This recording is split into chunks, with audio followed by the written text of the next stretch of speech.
예수 동행 일기라는 말씀을 들어보셨습니까?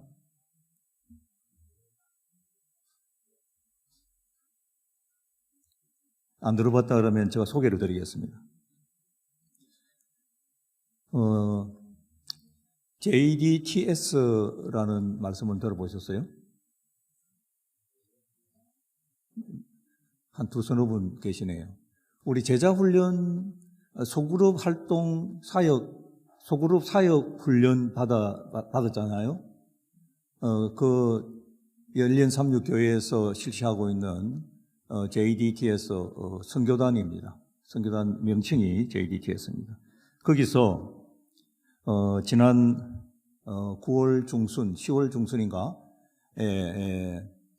페스티벌을 열었죠. 우리 이정영 집사님께서 우리 교회를 대표해서 제자훈련을 마치고 혹은 경험을 하고 했던 그러한 간증을 하러 시간을 할애받아서 올라가서 발표도 하고 그랬습니다. 그리고 난 뒤에 JTS 선교단에서 뭘 했냐라면은 각 부스별로 말씀 묵상을 심화시키는 교육이라든지 예수 동행 일기를 쓰는 훈련이라든지 이런 것들을 했어요. 저는 그때 줌으로 참여를 해가지고 사실 겁이 없었죠. 예수 동행 일기를 좀 써야 되겠다 라고 뭐 때문에 그런 결심을 했는지는 알 수는 없어요. 어쨌든 마음이 끌려서 예수 동행 일기를 저는 신청을 했습니다. 신청을 했더니 그때부터 100일간 이제 훈련을 시키는 것이죠. 물론 100일간 계속해서 훈련을 하는 것은 아니고 일주일에 한 번씩 줌으로 비대면으로 만나가지고 어떻게 동행 일기를 쓰고 그것을 생활에 어떻게 활용하고 이렇게 또 나중에 세월이 가면은 그게 굉장히 많은 어떤 일기책이 될 텐데 그 일기책을 어떻게 처리를 할 것인지 쓰고 나면은 그게 계속 기록에 남으니 말이죠. 그걸 버릴 수도 없고 그렇잖아요. 그리고 요즘은 이제 컴퓨터가 잘 되어 있으니까 컴퓨터에 다 저장이 됩니다. 그 저장이 된 것을 책으로 이제 내기도 하고 이제 이런 어떤 상황들 이제 그런 거는 활동을 하면서 생겨나는 그런 부수적인 문제들이고 그런 것들을 교육을 했습니다. 아무것도 모르는 저를 어떻게 해서 그렇게 인도를 했느냐. 저희들이 어저께도 목사님께서 그렇게 아주 정말 요약적으로 말씀을 하셨죠. 그 말씀을 들었을 때 우리가 작년 혹은 소문은 나지 않았지만은 재작년, 그 재작년부터 아주 물밑에 움직임이 감지할 수 없는 움직임이 서서히 일어나더니 작년에는 굉장히 큰 움직임으로 발전을 했다고 생각합니다. 여러분들 어저께 줌으로나 혹은 이 예배당에 오셔가지고 말씀을 들으셨을 때 여러분들 가슴이 안 뜨거워졌습니까? 뜨거워졌죠. 기억을 되살려 보니까 우리가 그런 활동을 쭉 하고 있었다는 것이죠. 그저 목사님 말씀만 예배당에 오셔가지고 듣고 또 돌아가시고 이래 하지 아니하고 우리가 밖에서 문을 두드리는 예수님을 우리 마음속에 모시면서 그렇게 우리 자체에서 활동을 계속 하고 있었다는 것이죠.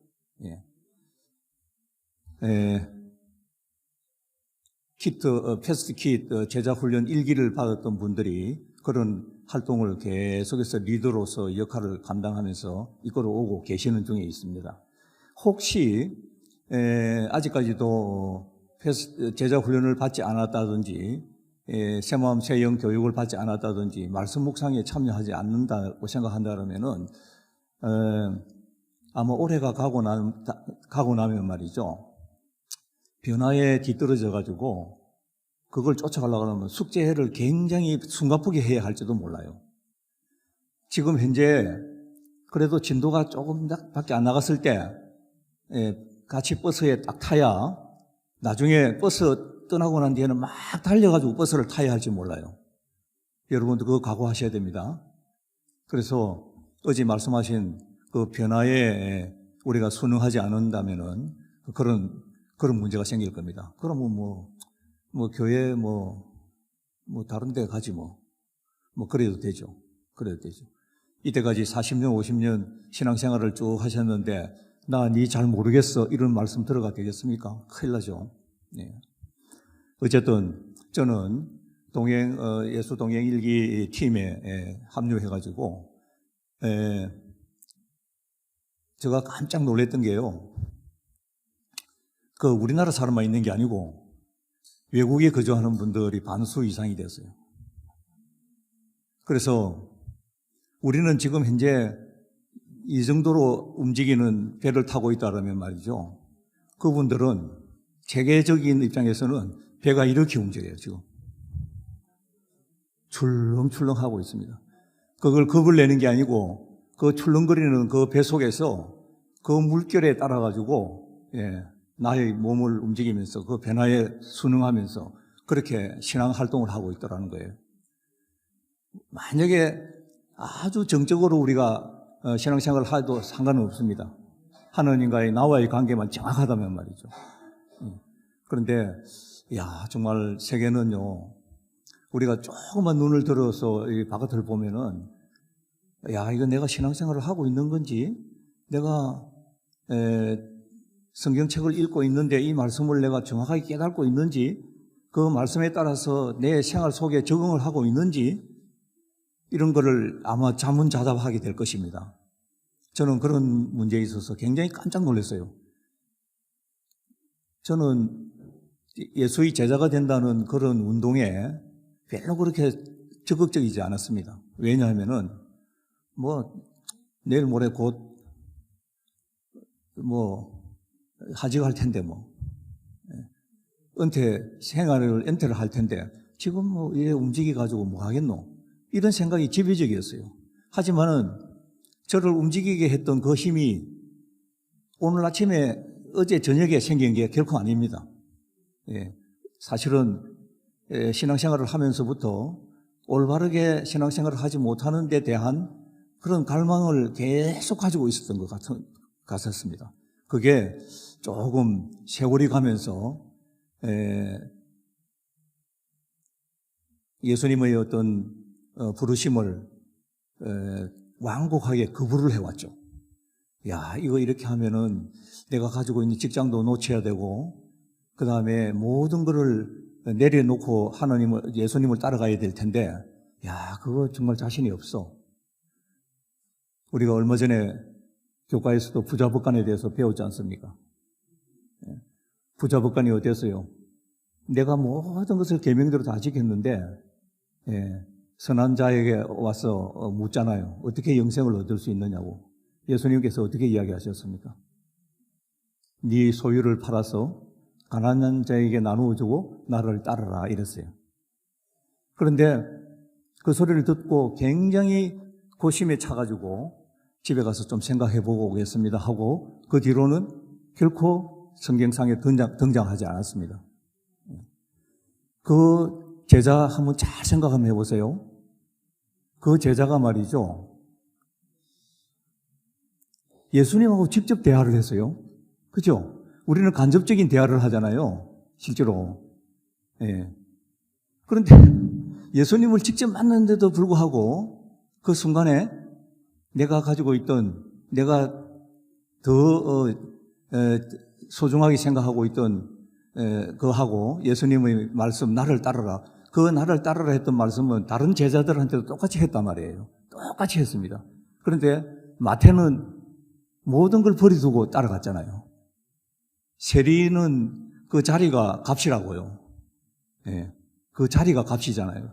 우리나라에서도 한동안 그런 이야기가 있었잖아요. 세무서에 다니면서 2년 안에 집을 못 사면 바보다 이런 소리가 날 정도 옛날에 그랬습니다. 그런 때가 있었어요. 세리라는 직업은 이거는 이런 거 생기는 거 엄청난 자리죠. 그런데도 뒤도 돌아보지 아니하고 예수님 말씀 듣고 나를 따르라 했을 때 그냥 튀어나갔단 말이에요. 그런데 부자법관은 어땠어요? 좀 생각 한번 해보겠습니다 하고 나타나지 않았잖아요. 영생을 잃어버리는 단계가 됐어요. 저 역시 마찬가지였어요. 예수님의 제자 부르기는 당연히 부르시는데, 마음의 문을 두드리는데 문을 열었다가 닫았다가 열었다가 닫았다가 그런 일을 수태기도 많이 했다고 생각해요. 드디어 작년 한 해 조금 활동을 하는 듯 하더니 드디어 예수 동행 일기반이 어떤가 하고 기웃거리기 시작하는 저의 모습을 발견했습니다. 그래서 일주일마다 과제를 수행을 하고 요구하는 책도 읽고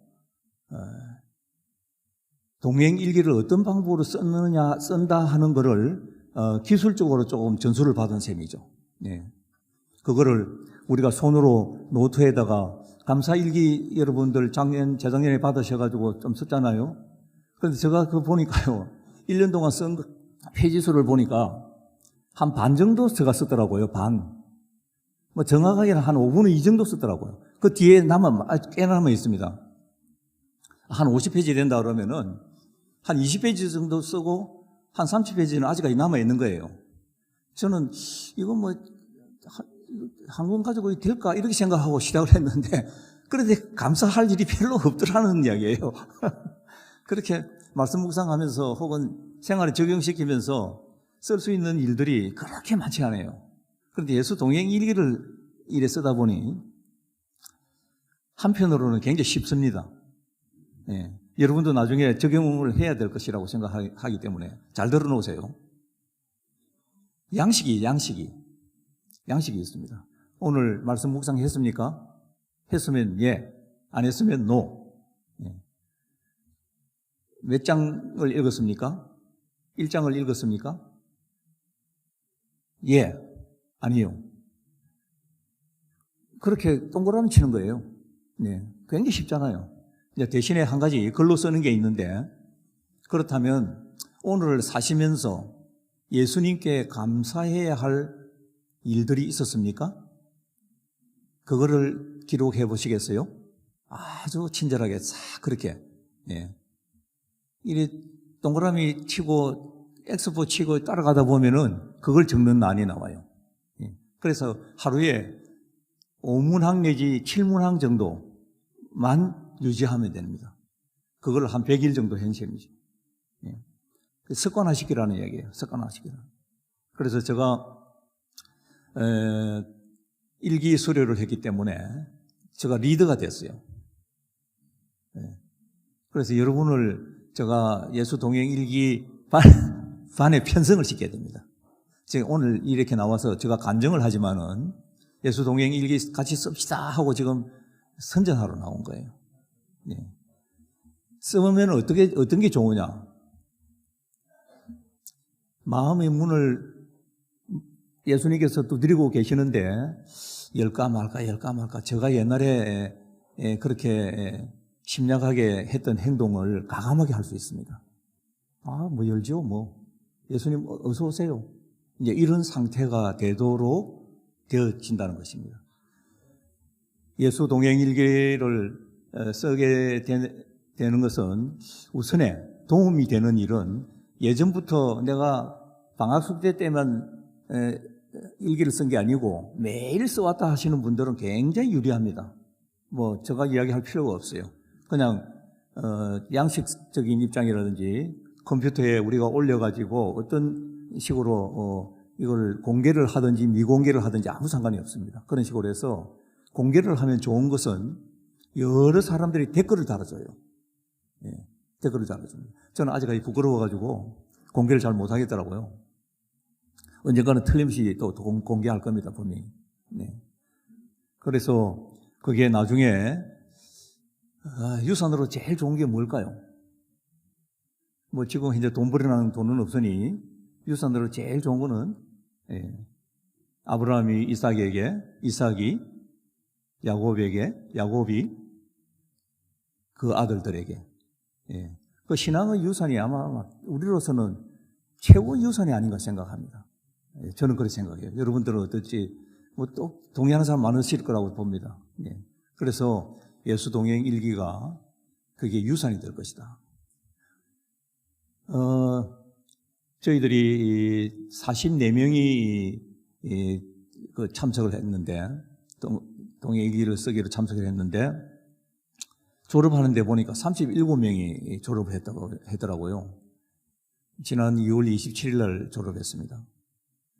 그러면 7명 정도가 사정이 생겨가지고 이제 하차가 됐죠. 그런 분들은 또 다음 기회에 또 그 2기에 또 참석을 하시면 되죠.